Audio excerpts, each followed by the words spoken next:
founder of Inc., the largest travel media company on the planet. I need to do like an X Factor for that. On the planet. He's author of 3 novels, and he gave us all his motivational poetry book. And I like to think that I confound people's expectation with my philosophy degree and career as a rugby player, in case anybody didn't know I used to play rugby. He's an energy alchemist, and we need to make sure that we fire him up when he comes on stage. So please, can we raise the roof for our 5th keynote, Creating Magical Moments, Mr. Simon Leslie.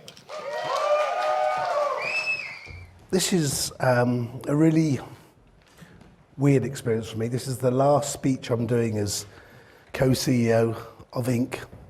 28 years in the making. And Drew said, can you talk about magical moments? And I went, yeah, I can. And I announced my departure from Inc. last week on LinkedIn, and the word magic appears over 50 times. So clearly, I injected some magic into quite a lot of people. I left everyone I met better than I found them. I heard Simon Sinek's name mentioned a few times, and that's my why. Simon was curious about what we did and came to see us in the office and came to look at it. I'll give you some context. I'm a kid from Cardiff. I left school with barely any O-levels. I had 4 failures before I started this business, and I only started it because I didn't want to get a proper job, as Dad called it.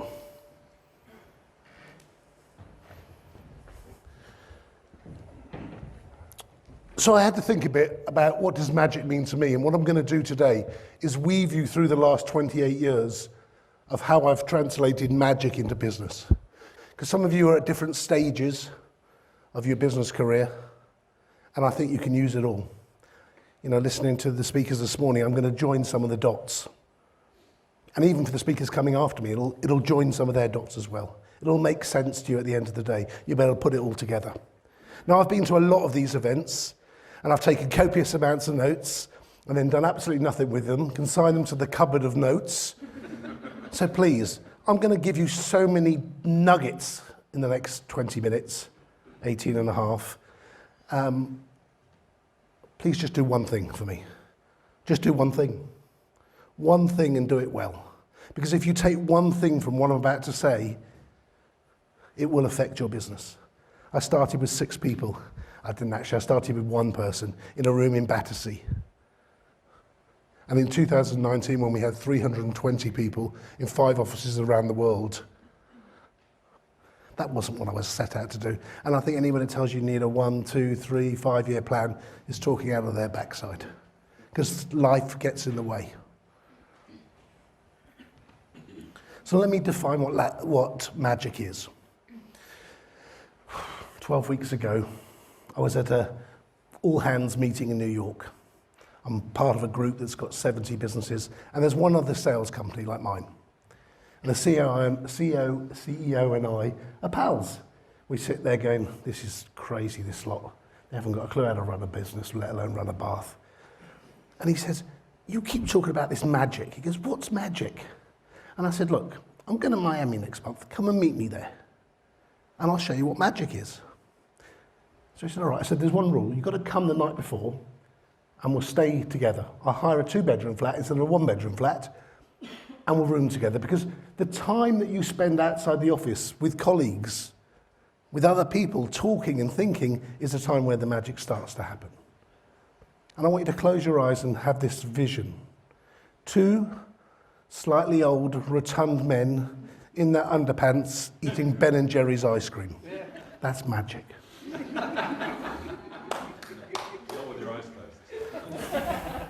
It's not great with your clothes on. And I said to him, listen, he goes, okay.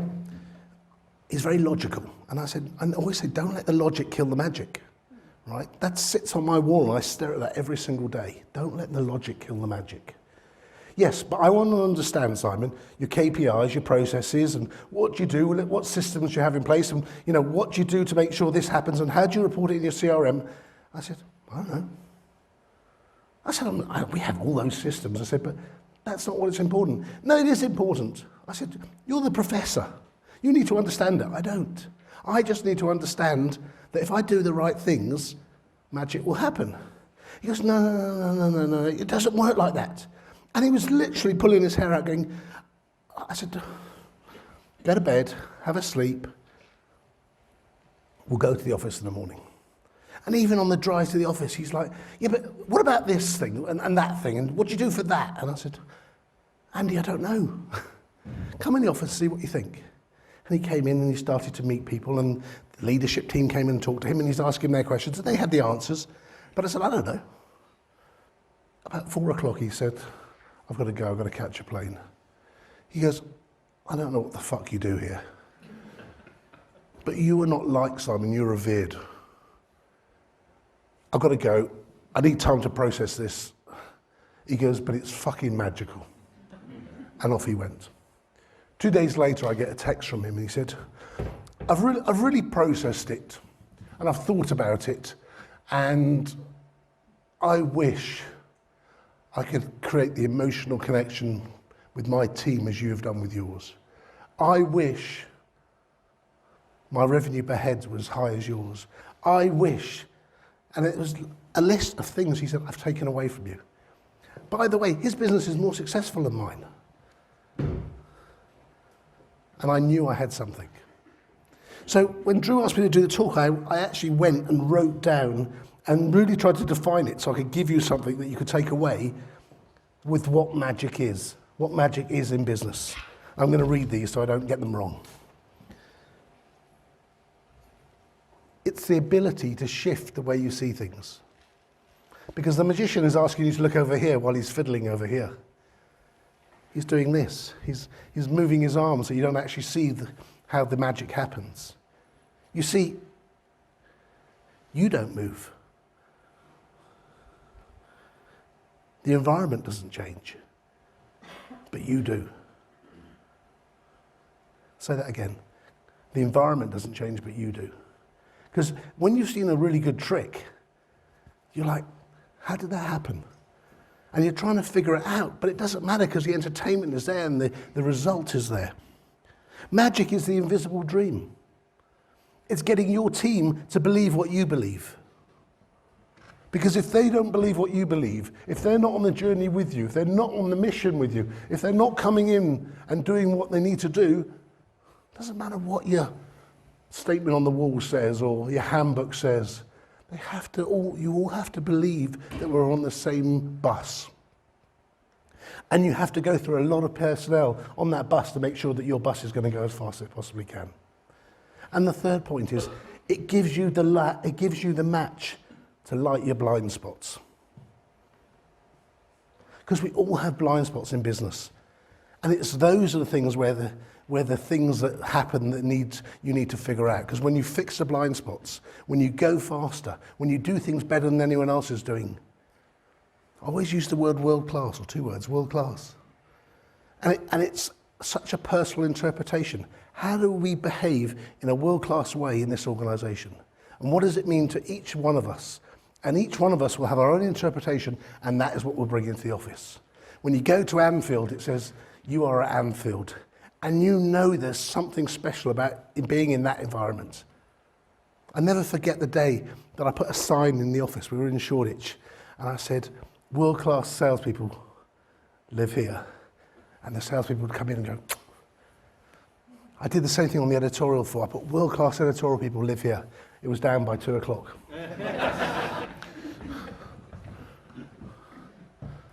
It doesn't make any sense. Nothing has to make any sense. So what are the magical moments? Well, the magical moments are the moments that you sit and you listen. You're in your underpants eating ice cream. You're thinking about all the different things that could or couldn't go wrong. You really are listening. I love the listening stage. There's a lot that are missing. I mean, there's so many forms. I think there's 72 different forms of listening. But genuinely listening to care, to help, to be the best version of you as a leader. I always say to people, wherever your feet are, if you're going to be a dad, be the best dad you can be. If you're sitting in a restaurant with your partner, be the best entertainment you can be for that date. Too many people, and I learnt this lesson. I was sitting in bed reading my son a story whilst texting out the other arm and doing this and going, he goes, Dad, those are the wrong words. And I went, no, they're, yeah. And after that, that was it. That was my final blind spot lesson. That was a lesson that said, you can't do that. It's the breakfasts, it's the lunches, it's the dinners.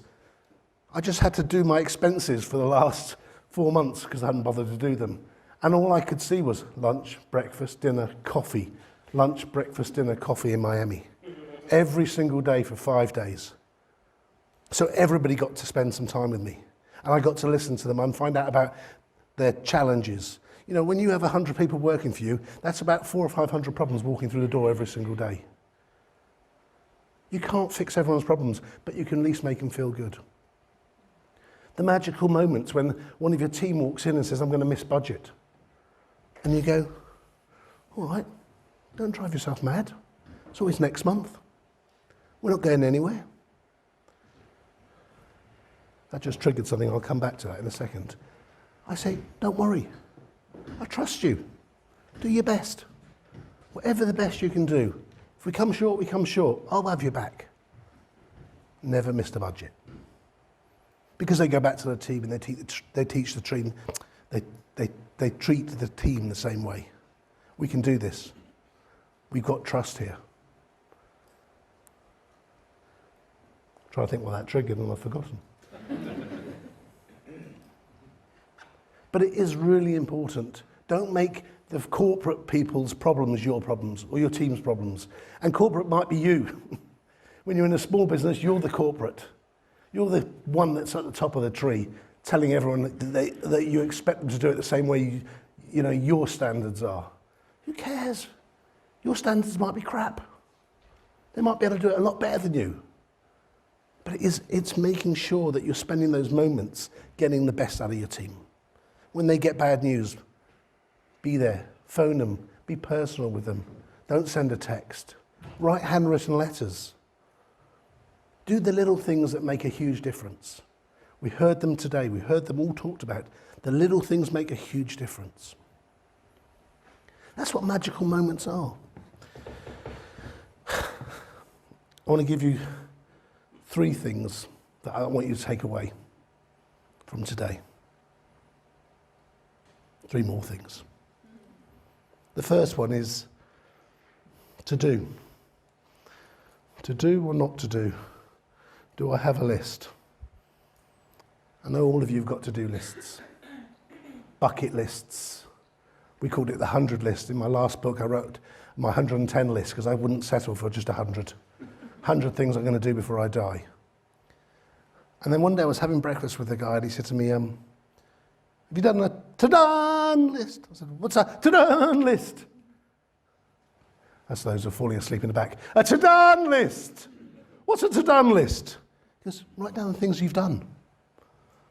Do you know how much you've achieved, Simon? I watch you, I see what you achieve. I guarantee if you do a to-done list, it'll be far better than your to-do list. And when you're in Exeter and it's pissing down with rain and it's miserable, that'll cheer you up and make you feel good.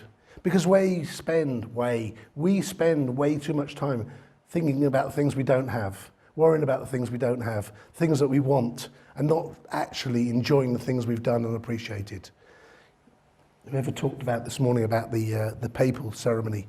You know, that was unbelievable for me. It was the time that I realised things were changing.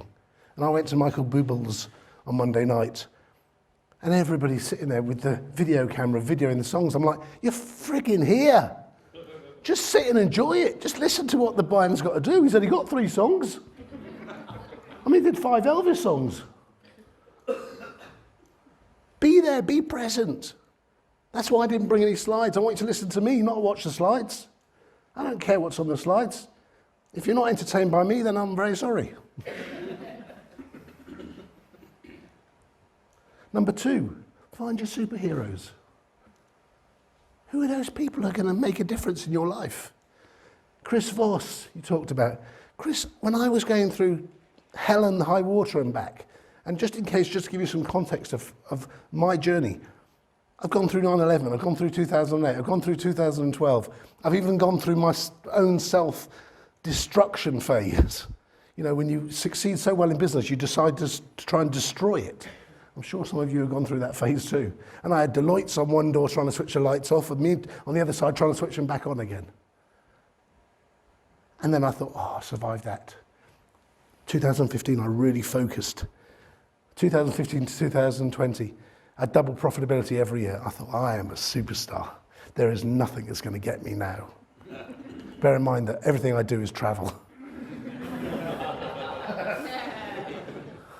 2020 is going to be a great year. I did a talk, and that was the last time I talked in the UK, January 2020. Oh, this is going to be a great 2020 vision. We're going to do brilliantly.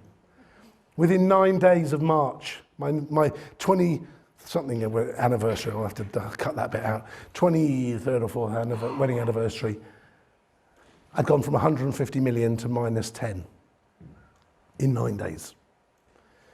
All my business was gone. Every airline took the magazines off the plane. I had 36 magazines, whereas the rest of the world, my biggest competitor had 4. So I was a dominant player.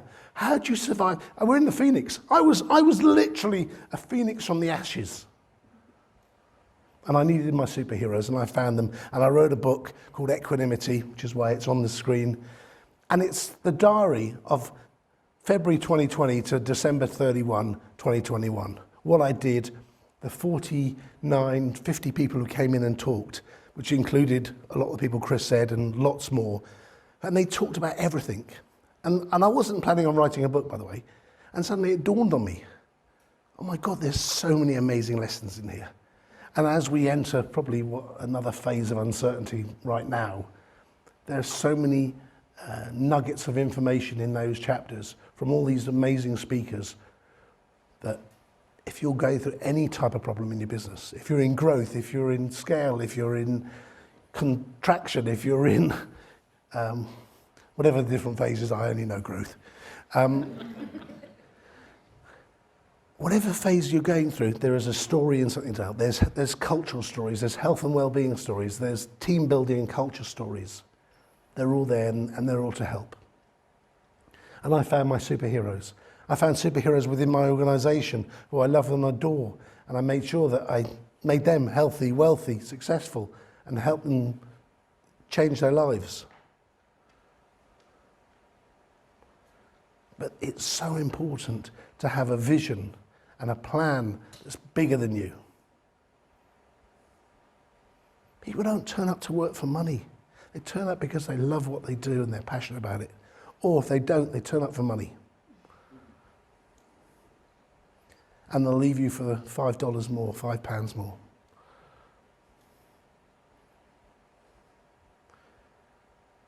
And the one lesson I got out of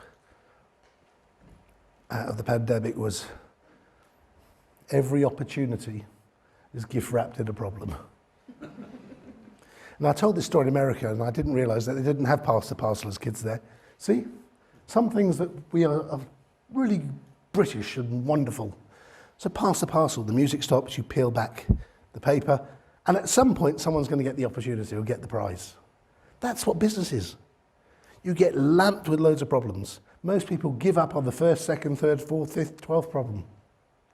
But if you keep peeling through those problems, opportunities will present themselves.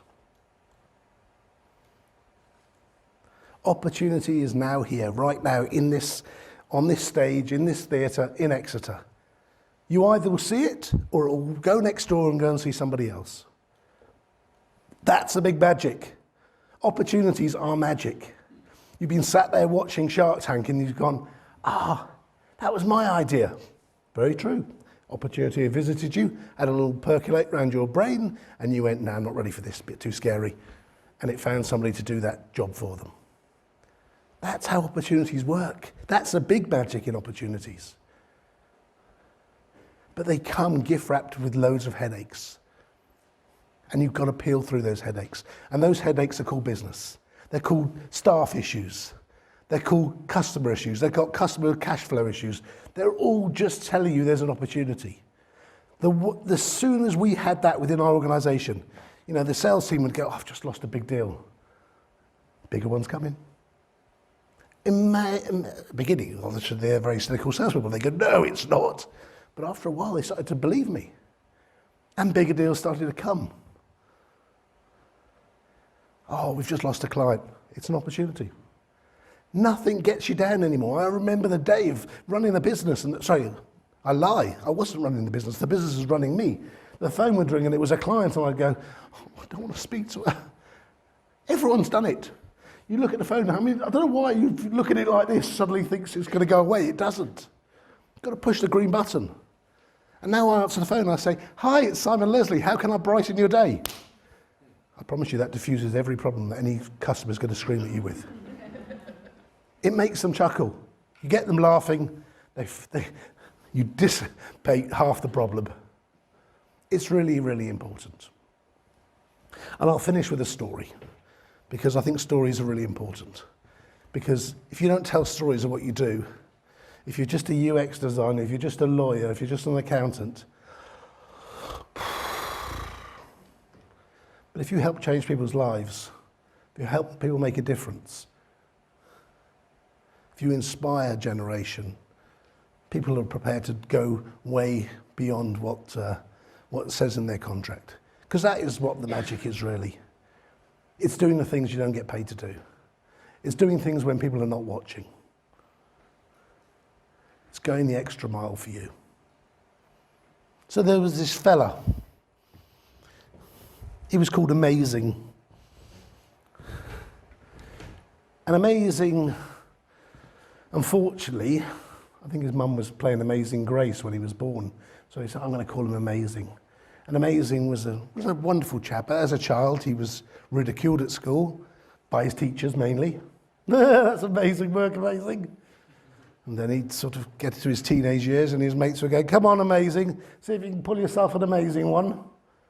And then he got to work, and then they had this thing called bant. I think what the kids call it today, but it's a bit of banter. Oh, amazing. Amazing job you're doing there for us, Amazing. Thank you so much. And Amazing got to 87 years old.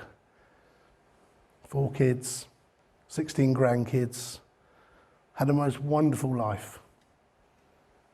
He was adored in his community. And he turned to his wife and he said, darling, do one thing for me. I think the end is nigh for me soon. I do not want you to put my name on the tombstone. I don't want to be ridiculed after I've gone. So she said, okay. 3 months later, Amazing died. His tombstone read this: here lies an adoring father, a doting husband, grandfather to 16 wonderful grandchildren, a pillar in the community, a shoulder for everyone to cry on, and the first to help. 1923 to 2022. You know, on a tombstone, it doesn't say he had a Porsche, 2 Rolexes and a flat in Marbella. And as you were talking there, Chris, it just dawned on me that, you know, we buy all these things to make us feel good and everything, but eventually we've got 16 or 17 words that are going to describe our life. And I realise now that I've got more lives behind me than I have got lives ahead of me. One day, 2 old ladies were walking through the cemetery, and one turned to the other and said, oh, look at that. That's amazing. You know, sometimes just leave people better than you found them. Thank you.